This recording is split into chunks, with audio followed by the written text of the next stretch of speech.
of the destruction and damage caused by the tornado that hit in Laurel County, Kentucky, right outside of London, just south of the city limits, in this neighborhood called, I guess everybody calls it Sublimity.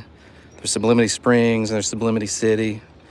It's the north of Ferriston. This is the direct path that the tornado took, and I know that because this house has been pushed flush out and is not standing.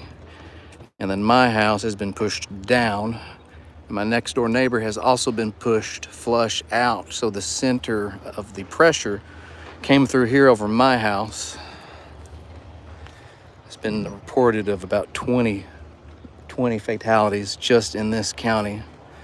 And this is just one street of many streets. It's also hit the next street over and across the main road, and then over in Sunshine Hill Estates. It was hit very, very bad. The community has done a pretty good job of coming out and offering assistance, getting people cold water, bringing them hot dogs and grilled food. A lot of tree trimming services, and everyone else bringing out their equipment to volunteer and to cut up trees and to move stuff and debris. Insurance people are just sending their employees out here just to get claims started. It's been a pretty smooth process as far as that goes. I used to have 22 trees in my yard, and now I've got, looks like 2 trees still standing. You can imagine the wind that it takes to do this to a tree of this size. You can see the tree uprooted over there, how much dirt, just the sheer volume of soil that it had to uproot. The wind pushed on it, and the tree was so strong it moved that much dirt rather than breaking in half. That's the house that was pushed flush out. No standing walls, no roof left. And the news is on their way to interview me. Some of the homes hit on kind of one side and not the other, so you can judge about the distance that this tornado was. I think they said it was an EF3 or EF4. Everyone kind of knew that the tornado was coming the way that it was rotating on radar. The local news did a really good job of saying this type of pressure and rotation is a tornado, and we're looking right where it's passing over, and it followed a very perfect line going from west to east, and this thing held that pressure throughout, I guess, the entirety of the state. They say it started in Missouri and traveled all across western Kentucky, and then periodically the pressure would change and it would form a tornado, and then pressure would lift off. So after it hit here, I think it went probably 4 or 5 miles, and then the pressure changed and it lifted up, and it didn't damage any more homes.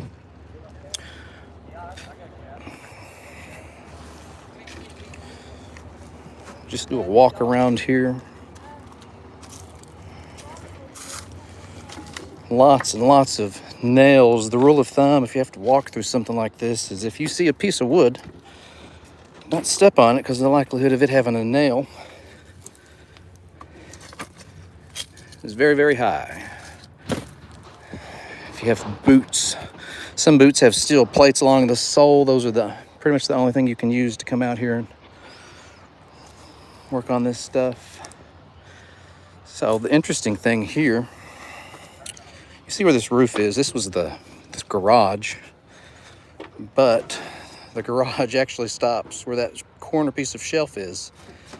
See, the front bumper of the car is pushed about 1.5 inches past where the garage went, and this got pushed that far.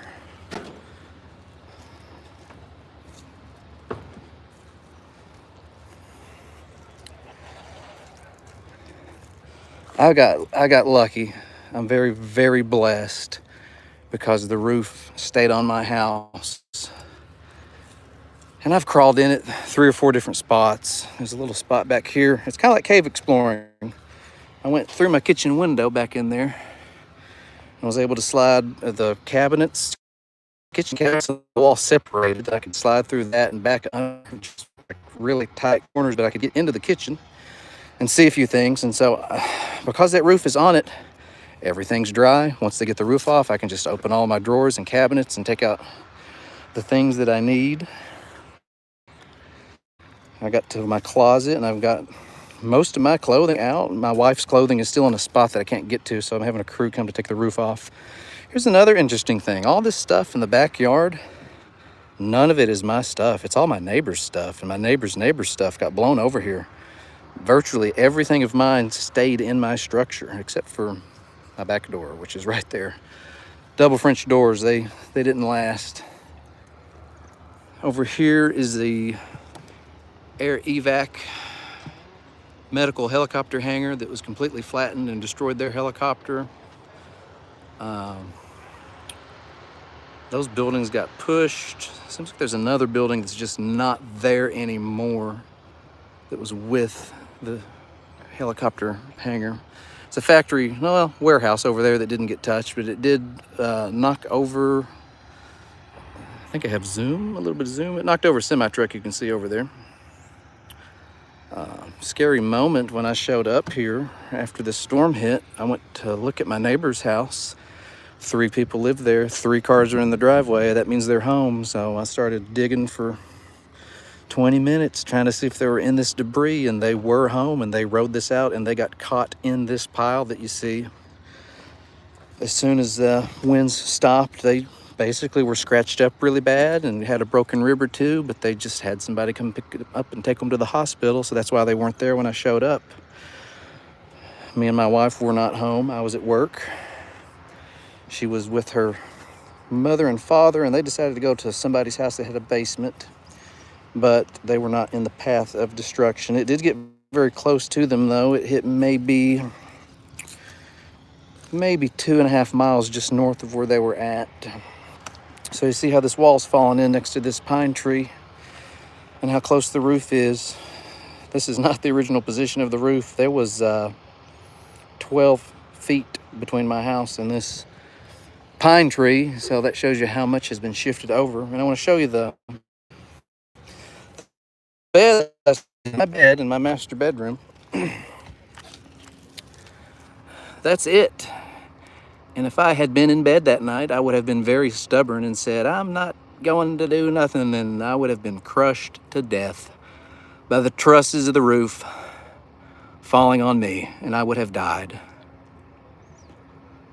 So the house here, that's sinking in because it's got a tree on it. While I was gone, some people thought that they were helping, and they came over and they dug through some of this, but really it wasn't very smart, because this whole section of roof that has a tree on it is, I don't know if they knew this or not, it's only being held up by 3 pieces of 2x4, and 2 of those pieces are at 60-degree angles, part of the truss connection point, on the track connection point.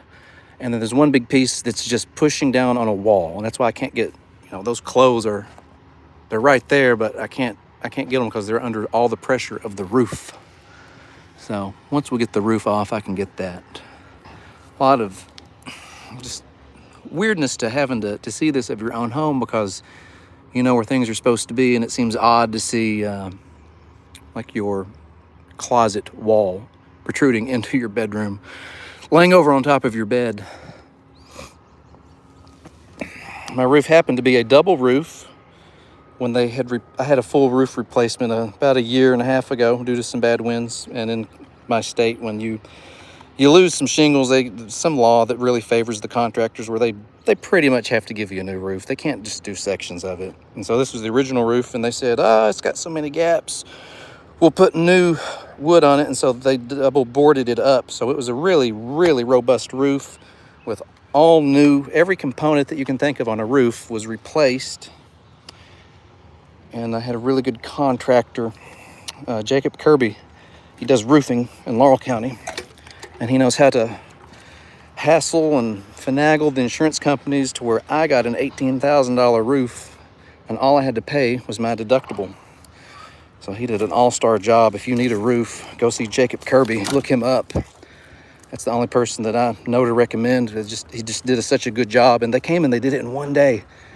They had like 30 people on my roof just ripping it up and putting the new one on. It was super speedy. It only cost me my deductible.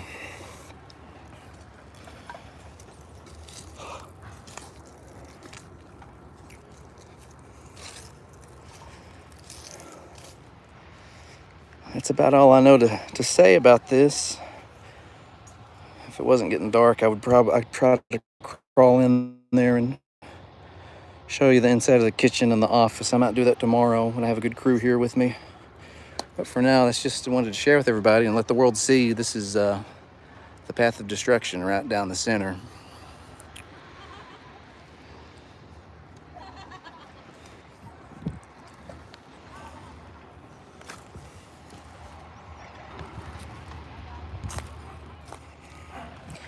All right, thanks for coming in and paying attention to what's going on in Laurel County, Kentucky.